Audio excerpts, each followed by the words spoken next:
ورحمة الله وبركاته. الحمد لله جل وشأن وعز وجل،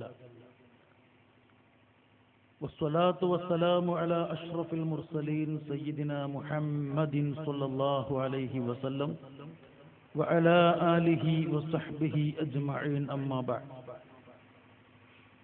സ്നേഹ ആദരവുകൾ നിറഞ്ഞ ബഹുമാനപ്പെട്ട സ്ഥാപനത്തിൻ്റെ പ്രസിഡന്റ് സയ്യിദ് മുത്തുകോയ തങ്ങൾ,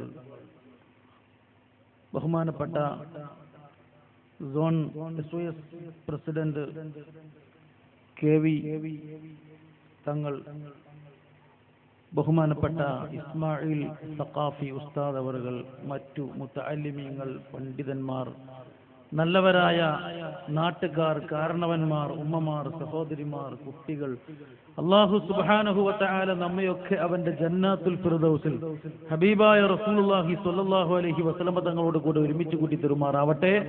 അവിടുത്തെ കരങ്ങളിൽ നിന്ന് ഹൗലുൽ കൗസർ കുടിക്കാൻ അല്ലാഹു നമുക്കും അവർക്കും തൗഫീഖ് നൽകുമാറാവട്ടെ. പ്രിയപ്പെട്ട മുഅ്മിനീങ്ങളെ, എല്ലാവരും ഒന്ന് എഴുന്നേറ്റ് നിൽക്കുക. കുറെ നേരം ഇരുന്ന് കയ്യും കാലുമൊക്കെ വേദന തുടങ്ങിയിട്ടുണ്ടാകും. ഇനി ഞാൻ ഒറ്റയ്ക്ക് എഴുന്നേറ്റ് നിൽക്കൽ എങ്ങനെ എന്ന് ചിന്തിക്കുന്ന ആളുകളുണ്ടാവും. ഇനി ഒരു ദീർഘ പ്രഭാഷണം തുടങ്ങാൻ പോവുകയാണ് എന്ന് നിങ്ങളാരും തെറ്റിദ്ധരിക്കേണ്ട. പ്രസംഗമൊന്നുമില്ല. അഷ്റഫുൽ ഖൽഖ് റസൂലുള്ളാഹി സ്വല്ലല്ലാഹു അലൈഹി വസല്ലം തങ്ങളുടെ മജ്ലിസാണ്. ഞാൻ ഈ വിനീതൻ മഹാനായ നമ്മുടെയൊക്കെ ഉസ്താദുമാരുടെ ഉസ്താദ്, മശായഖന്മാരുടെ ഉസ്താദ് സൈനുദ്ദീൻ മഖ്ദൂം റളിയല്ലാഹു അൻഹു അവൽ പൊന്നാനിയിൽ മറവട്ട് കിടക്കുന്ന മഹാനവറുകളുടെ ആ പള്ളിയിൽ, അവിടെ മഹാനായ വെളിയങ്കോട് ഉമർ ഖാളി റളിയല്ലാഹു അൻഹു അടക്കം, പുത്തൻപള്ളി കുഞ്ഞു മുഹമ്മദ് വലിയുള്ള അടക്കം തുടങ്ങി വിശ്വവിഖ്യാതി നേടിയ പ്രശസ്തരായ പണ്ഡിതന്മാരും ഔലിയാക്കന്മാരും ഓതിപ്പടിച്ച ആ വിളക്കത്തിരിക്കുന്ന ആ പള്ളി, അവിടെ ഒരു ഖുർആൻ ക്ലാസ് തുടങ്ങുകയാണ്. കഴിഞ്ഞ ചൊവ്വാഴ്ച തുടങ്ങി, ഇന്ന് അതിന്റെ ക്ലാസിന്റെ ആരംഭമാണ്. അപ്പൊ അതുകൊണ്ട് ആ ക്ലാസ് വിശാലമായ ക്ലാസ്സാണ്. 10, 200, 300ഓളം ആളുകൾ പങ്കെടുക്കുന്ന വിശാലമായ ആ ക്ലാസ് അവിടെ നടക്കുമ്പോൾ ഇങ്ങോട്ട് മഹാനായ ബഹുമാനപ്പെട്ട മുത്തുകോയ തങ്ങളാണ് എന്നെ ഇങ്ങോട്ട് ആദ്യം വിളിക്കുന്നത്, ഏൽപ്പിക്കുന്നത്. ബഹുമാനപ്പെട്ട ഇസ്മായിൽ സഖാഫി അവர்களுം വിളിച്ചു. അപ്പൊ ആ ക്ലാസ്സും അത് കഴിഞ്ഞതിന് ശേഷം ഇങ്ങോട്ട് ഓടിയെത്താൻ കുറേ ദൂരം ഓടേണ്ടതുണ്ട്, എത്താൻ പ്രയാസമാണ്. പക്ഷെ ഞാൻ വളരെ കഷ്ടപ്പെട്ടുകൊണ്ട്, ഡ്രൈവറോട് ചോദിച്ചാൽ അറിയാം, 120, 140 ഒക്കെ സ്പീഡിലാണ് പോകുന്നത്. കാരണം ഒരു ലക്ഷ്യം മാത്രമേ ഉള്ളൂ. ഈ റബീഉൽ അവ്വൽ മാസത്തിൽ ധാരാളം നബിദിന പരിപാടികളിൽ പങ്കെടുക്കാൻ അള്ളാഹു ഭാഗ്യം തന്നു. ഒരു ദിവസം 2, 3, 4 പരിപാടികളിലൊക്കെ കൊടകിൽ വരെ പോയിട്ടുണ്ട്. പക്ഷേ ഒരു അമൂല്യമായ മജ്ലിസ് ഇവിടെ മാത്രമേ ഞാൻ കണ്ടിട്ടുള്ളൂ. കാരണം 16 കോടിയോളം സ്വലാത്തുകൾ ചൊല്ലിയ ഒരൊറ്റ മജ്ലിസിലും ഇതുവരെ പങ്കെടുത്തിട്ടില്ല. കഴിഞ്ഞ തവണ ഇവിടെ പങ്കെടുത്തു, അതിനുശേഷം വീണ്ടും പങ്കെടുക്കുന്നത് ഇവിടെയാണ്. അതുകൊണ്ട് ഞാൻ ചിന്തിച്ചു, 16 കോടി സ്വലാത്ത് ചൊല്ലിയ ഉമ്മമാരും ഉപ്പമാരും സഹോദരന്മാരും ഒരുമിച്ച് കൂടുന്ന മജ്ലിസ്, അവരുടെ കൂടെ ചെന്നുകൊണ്ടൊരു ദുആ ചെയ്താൽ തീർച്ചയായും അവിടെ വെച്ച് ദുആ ചെയ്യുന്നതിന് ഉത്തരമുണ്ട് എന്ന കാര്യത്തിൽ യാതൊരു സംശയവുമില്ല.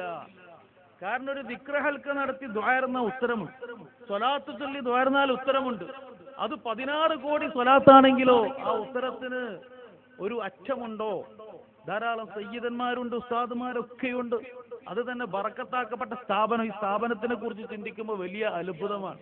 ഉസ്താദ് നേരത്തെ പറഞ്ഞപ്പോ കടമില്ലാതെ കേരളത്തിൽ ഏതെങ്കിലും ഒരു സ്ഥാപനം ഉണ്ടോ കടമില്ലാതെ മുന്നോട്ട് പോകുന്നത്? ഒരൊറ്റ സ്ഥാപനം കാണാൻ കഴിയൂല. അതുകൊണ്ട് അത് ഭയങ്കര കറാമത്തുള്ള സ്ഥാപനമാണ്. ധാരാളം സ്ഥാപനങ്ങളുണ്ട് നമ്മുടെ കേരളത്തിനകത്തും പുറത്തും. ചില സ്ഥാപനങ്ങളൊക്കെ ആ സ്ഥാപനങ്ങളെ കൊണ്ട് ചിലപ്പോൾ ഒരു ഉപകാരം ഉണ്ടാവില്ല. അവിടെ ഒരു ഉസ്താദ് ഉണ്ടാവും, ദർസ് ഉണ്ടാവും, വിദേശികളായ കുട്ടികൾ പഠിക്കുന്നു, അവർ പഠിച്ച് കോളേജിൽ പോകുന്നു, നാട്ടുകാർക്ക് എന്ത് കിട്ടുന്നു എന്ന് നമ്മൾ ചിന്തിക്കണം. എന്നാൽ ഇവിടെ നാട്ടുകാർക്ക് കിട്ടിക്കൊണ്ടിരിക്കുകയാണ്. നിങ്ങൾക്ക് അമൂല്യമാണ്, നിങ്ങൾക്ക് വലിയ നിധിയാണ് നമ്മുടെ ഉസ്താദും ഈ സ്ഥാപനവും. ഇവിടുത്തെ മുതഅല്ലിമീങ്ങളും. അതുകൊണ്ട് നാട്ടുകാർ മുറുകെ പിടിക്കുക. ഈ സ്ഥാപനം കാരണമായി, ഈ ഉസ്താദ് കാരണമായി നിങ്ങൾക്ക് സ്വർഗത്തിൽ എത്താൻ കഴിയുമെന്നുള്ള കാര്യം തീർച്ചയാണ്. അല്ലാഹു എത്തിക്കുമാറാവട്ടെ. നേരത്തെ 35 ലക്ഷം സ്വലാത്ത് ചൊല്ലിയ ഉമ്മ, ആ ഉമ്മക്ക് അല്ലാഹു ആഫിയത്തുള്ള ദീർഘായുസ്സ് നൽകുമാറാവട്ടെ. ആ ഉമ്മ 35 ലക്ഷം സ്വലാത്ത് ചൊല്ലിയപ്പോൾ മദീനയിലേക്ക് ഒരു സീറ്റ് കിട്ടി. അത് നമ്മൾ ഏത് രൂപത്തിൽ ചിന്തിക്കണം? അള്ളാഹുവിന്റെ റസൂൽ സ്വല്ലല്ലാഹു അലൈഹി വസല്ലമ തങ്ങൾ വിളിക്കുകയാണ് ആ ഉമ്മയെ, നിങ്ങൾ ഇവിടെ വെച്ച് ചൊല്ലിയാൽ, കേരളത്തിൽ വെച്ച് ചൊല്ലിയ 35 ലക്ഷം സ്വലാത്ത് ചൊല്ലിയ നിങ്ങളെ എനിക്ക് നേരിട്ടൊന്ന് കാണണം. അതുകൊണ്ട് നിങ്ങൾ മദീനത്തേക്ക് വരൂ. നിങ്ങളുടെ ചെലവുകളൊന്നും നിങ്ങൾ എടുക്കേണ്ടതില്ല, അതൊക്കെ ഞാൻ എന്താക്കിയിട്ടുണ്ട്, ശരിയാക്കിയിട്ടുണ്ട് എന്ന രൂപത്തിൽ അള്ളാഹുവിന്റെ റസൂൽ സ്വല്ലല്ലാഹു അലൈഹി വസല്ലമ തങ്ങൾ അവിടുത്തെ ഖാദിമുർ റസൂലായ, മുഹിബ്ബുർ റസൂലായ മഹാനായ ഇസ്മായിൽ സഖാഫി ഉസ്താദിന്റെ ഹൃദയത്തിൽ, അതുപോലെ തന്നെ ബഹുമാനപ്പെട്ട സയ്യിദ് മുത്തുകോയ തങ്ങൾ അവരുടെയൊക്കെ ഹൃദയത്തിൽ റസൂലുള്ള തോന്നിപ്പിച്ചു കൊടുത്തു. അങ്ങനെയാണ് അവർ ഈ തീരുമാനമെടുക്കുന്നതും. ആ ഉമ്മയെ റസൂലുള്ള വിളിച്ചിട്ടാണ് പോകുന്നത്. റസൂലുള്ളാഹിക്ക് ഡയറക്റ്റ് ഒന്ന് കാണാൻ വേണ്ടി എന്റെ മേലിൽ 35 ലക്ഷം സ്വലാത്ത് ചൊല്ലിയ ആ ഉമ്മയെ അള്ളാഹു എത്തിക്കുമാറാവട്ടെ. ഉംറ ചെയ്യാൻ, അവിടെ സിയാറത്ത് ചെയ്യാൻ അള്ളാഹു തൗഫീഖ് നൽകുമാറാവട്ടെ. അത് കഴിഞ്ഞ് സന്തോഷത്തോടുകൂടെ, പൂർണ്ണ ആരോഗ്യത്തോടുകൂടെ തിരിച്ചു നാട്ടിൽ വരാനും ഇനിയും ഇതുപോലെ ധാരാളം സദസ്സുകളിൽ പങ്കെടുക്കാനും അള്ളാഹു അവർക്കും സാധുക്കളായ നമുക്ക് തൗഫീഖ് നൽകുമാറാവട്ടെ. 70,000 ദിക്ർ ലാ ഇലാഹ ഇല്ലല്ലാഹ് എന്ന് ചൊല്ലിയാൽ, ഒരു മനുഷ്യൻ മരിക്കുന്നതിന് മുമ്പ് ചൊല്ലിയാൽ അവൻ രക്ഷപ്പെട്ടു, അവൻ സ്വർഗത്തിൽ പ്രവേശിക്കും. പക്ഷേ നമ്മളെ കൂട്ടത്തിൽ എത്ര ആളുകൾ ചൊല്ലി ഇത്ര കാലം ജീവിച്ചിട്ട് 70,000 പൂർത്തിയാക്കിയ ആരുണ്ട്? ഉണ്ടാകും 1-2 ആളുകൾ.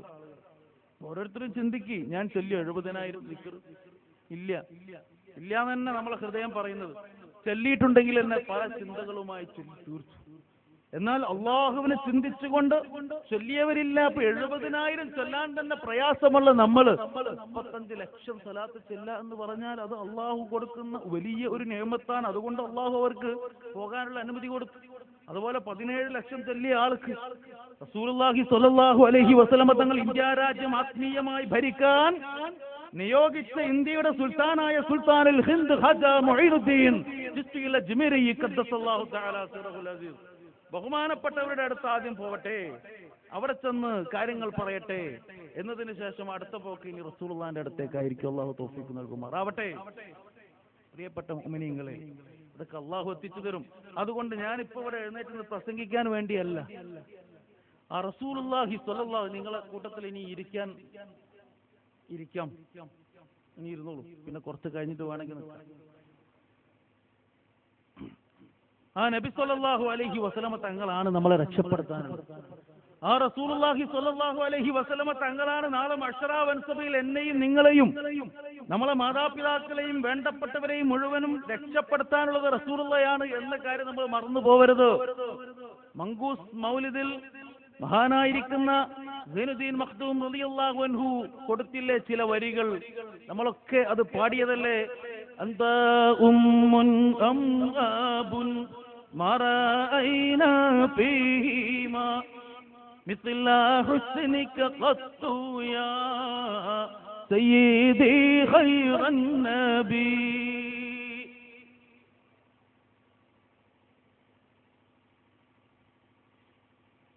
أنت تطلع أنت أم أم أب ما رأينا فيه ما رأينا فيه يا سيدي خير النبي.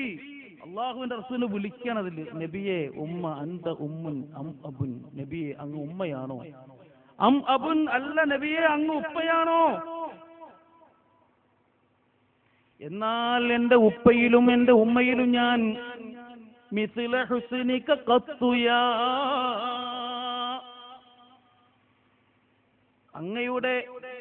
അങ്ങയിൽ അടങ്ങിയിരിക്കുന്ന ഗുണങ്ങൾ, അങ്ങയിൽ അടങ്ങിയിരിക്കുന്ന വിശേഷണങ്ങൾ, അങ്ങ് നമ്മളെ സഹായിക്കാനുള്ള സഹായങ്ങൾ, ഇതൊന്നും എന്റെ ഉമ്മയിലും ഉപ്പയിലും ഞാൻ എന്തായിട്ടില്ല, കണ്ടിട്ടില്ല നബിയേ, ഞാൻ അവരിൽ കാണുന്നില്ല. അതുകൊണ്ട് എന്റെ നേതാവായ, ലോകത്തുള്ള മുഴുവൻ അമ്പിയാക്കളുടെയും നേതാവായ നബിയേ, അങ്ങ് ഞങ്ങളെ രക്ഷിക്കണം നബിയേ. ഇതെങ്ങനെ പാടാൻ കാരണം എന്താ? എല്ലാവരും ആ വരിയൊന്ന് ആ ചിന്തയോട് കൂടെ ഒന്ന് പാടട്ടെ. റസൂലുള്ളാഹിനെ വിളിക്കുക. നിങ്ങൾ നമ്മൾ ഉപ്പയാണോ ഉമ്മയാണോ? അല്ല, അവരെക്കാളും കൂടുതൽ പവിത്രത നിങ്ങൾക്കാണ് എന്ന് ചിന്തിച്ചുകൊണ്ട് എല്ലാവരും റസൂലുള്ളാഹിനെ മനസ്സിൽ കണ്ടൊന്ന് പാടണം. അന്ത ഉമ്മുൻ അം ആബുൻ മാ റഅയ്നാ ഫീമാ മിസ്ല ഹുസ്നിക ഖത്തു യാ سيدي خير النبي الصلاة على النبي والسلام على الرسول الشفيع الأبطالي والحبيب العربي. തുടക്കത്തിൽ 10,000 തന്ന ആ കൂട്ടത്തിൽ ഒരാളുടെ കുടുംബത്തിൽ ഒരു സ്ത്രീക്ക് ക്യാൻസർ ഉണ്ട്. അല്ലാഹുവേ നീ ശിഫയാക്കി കൊടുക്കണം റഹ്മാനെ, നീ പരിപൂർണ ശിഫ നൽകണം റഹ്മാനെ. നേരത്തെ ഈ മജ്ലിസ് ഞാൻ ഇരിക്കുമ്പോൾ എനിക്കൊരു ഫോൺ വന്നു. ഈ മജ്ലിസ് അദ്ദേഹത്തിന്റെ അടുത്ത കുടുംബത്തിലുള്ള ഒരു സ്ത്രീക്ക് ക്യാൻസർ ഉണ്ട്. പടച്ചവനെ നീ ശിഫ നൽകണം റഹ്മാനെ, പരിപൂർണ ശിഫ നൽകണേ അല്ലാഹ്. എത്രയോ ക്യാൻസറുകൾ ഇതുപോലത്തെ മജ്ലിസ് കൊണ്ട് നീ മാറ്റിയിട്ടുണ്ട്. നീ ശിഫ നൽകി അനുഗ്രഹിക്കണം റഹ്മാനെ. ആ രോഗം ഞങ്ങൾക്ക് ആർക്കും നീ തരല്ല റബ്ബേ.